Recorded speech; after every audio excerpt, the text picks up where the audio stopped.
Greetings, TheWarOwl greets you, and welcome to Strat Talk, the show where we talk about strategies for the game Counter-Strike Global Offensive. This is a chance here for me to go in a little bit more depth on each individual strategy here in individual rounds, instead of just sort of glossing over it in these shoutcasts. So, as you see here, this is going to be from the Universal Soldiers playing against ENCE from the SLTV Star Series. Round 11 against 14 there for Universal Soldiers, so round number 26. I'm going to go through this entire round on the auto director, and then we'll go in more detail later on. So pay very close attention here to the buys by Universal Soldiers. As you can see, this sort of looks like a save for them, and it's a very unique buy. It's why I wanted to go over this. I wanted to show this again. ENCE here. This looks like a round that ENCE should have really won. So how did Universal Soldiers pull off this win? It's actually quite incredible. Actually, you see how they've pushed it now into a 2 versus 2 with Taz and Bialy having position inside of bomb site A with the bomb down and forcing it into a 2 against 2 retake. And as we see, Taz and Bialy both do have armor but no helmet. And yeah, so here now puts it into a 1 versus 1 as we see Bialy trade. So it's just Taz versus Sunny. Goes into this sort of classic scenario here. Just sort of evened it up in a round that looked like ENCE had just a huge advantage right at the start. So this really could go any way at this point. This is not too terribly interesting besides that amazing pre-shot by Taz to know Sunny was going to pop up there again. So let's go in some more detail on what just happened there.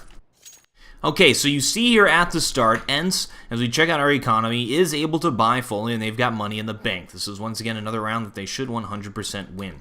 So we hop over here and check out Universal Soldiers, who, as we see, we're already nearly done with the buy period. 7 seconds left. They still haven't spent any of their money. They're still planning this thing out. Let's check out what money they do have. So as you see, Taz and Bialy have the most money, 3,350 for Taz, 2,900 for Bialy. That is enough to get that AK-47, not enough to get the helmet though. So as you notice, Taz and Bialy are the players without the helmets. At this point in the game, Universal Soldiers is behind. They're going to try and play catch-up, and instead of doing a full save on this round, which most teams would do, they go for this really strange pseudo-buy, this very strange buy that is generally seen in Eastern European teams, which they sort of do fall into here, Universal Soldiers being a Polish team. So check this out. Actually, all players do buy armor. It's sort of like an armor P250 buy for Pasha, Snacks, and Neo as well. As we jump forward here just a little bit and check out this buy, they're going to spend all of their money here. It's a very risky strategy because it'll force them into a full save next round as well. And we see Taz and Bialy sort of spend all of their money. They get weapons and no helmet. And actually interesting, Bialy here wasn't even able to afford an AK-47. He had to go for the Galil. So only Taz here. No players on this team are actually fully bought, which is interesting to know. P250 though, a very good pistol. It's pretty much a 2-hit headshot against armored opponents, so it is admirable in its own right. It has the same firepower as an M4. It's a little bit more difficult to use. It has more damage drop-off at longer distances, but it still is admirable, which is why you're able to get away with it and get away with a cheap buy here. So as for their strategy specifically, right at this point, we see it is just a standard 2-1-2 setup here from ENCE. There's nothing special about what they're doing. They did this a lot in this game. We see the smoke mid says we're going to go short, and they do go short. They have that bomb at lower B at this point, so they really could go any way, but they have decided, saying, okay, I guess they're doing that 2-1-2 split. We're going to just go short A, and that's a really good way to abuse that 2-1-2 split because the one player is the player playing like CT spawn middle, and you can really just sort of smash into A through short. Of course, there actually is one player inside of here. That's going to be Natu. Yes, and the player's now getting ready to push that short. They have one player at long as well. It's always good. Natu at this point says, all right, they are going to be pushing short.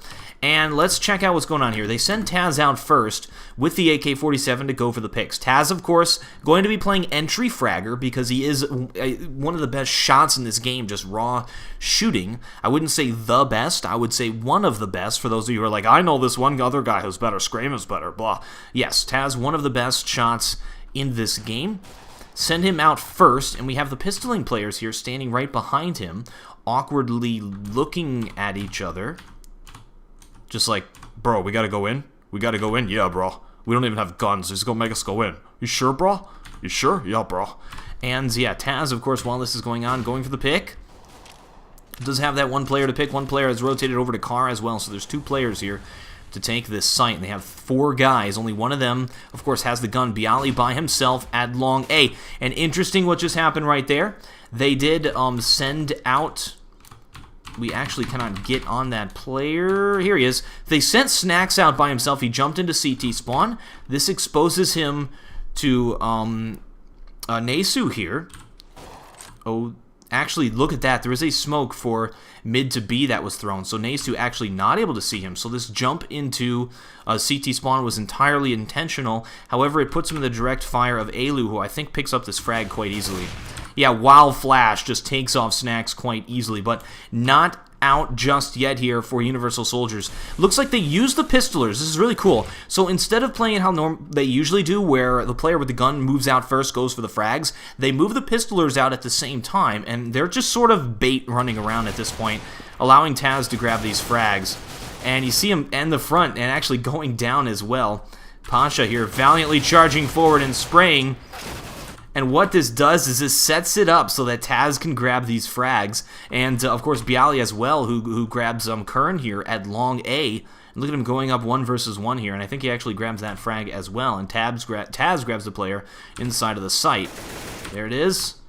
And there it is. So, very nice job. They sacrificed all 3 of the pawns. All 3 of the P250 armor guys are dead. They do not have a frag between them.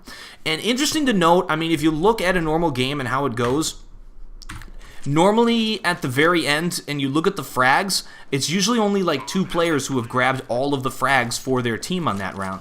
There are certain players who are just fraggers, which is, you know, and for this round, they said, okay, Taz, Bialy, you're the fraggers. Pistolers are the pawns. We're going to use them strategically, rush them out there, make some noise, and allow Taz and Bialy to pick up the frags. Of course, it all could have gone south if Bialy was not able to take the frags, the 2 frags he took over here at long, so definitely a great job by him. He went 1 versus 2 there and was able to take both of them down and sort of even allowed Taz to grab that player inside of the site. But yeah, sacrificing 3 pistolers to get a strategic advantage. So he puts us into a 2 versus 2 with bomb planted inside of the site. Counter-terrorists have to retake. At this point, Bialy decides to just go for the trade play. He's going to hold these players off here. Ooh, he does take 1 player down, but that shooting was just, it didn't seem like it was on par. So yeah, now we're just into the 1 versus 1. At this point, Universal Soldiers has done their job. Their strat has worked. They put themselves at this position and sort of just sat back and let Taz take this thing. Not much else. From this point, yeah, it could have gone both ways. We know Sunny could have grabbed the frag. But, I mean, just playing the bomb at this point, and just why, well, let's actually slow motion just at the end here, and then we'll do the has no closer stuff. We'll put it in 4th speed and just watch this shot by Taz on this player. Oh, look at him. He's dead. He actually shoots the AK-47. All right, I'm TheWarOwl. Thank you very much for watching. Hope you learned something, and I still have no closer.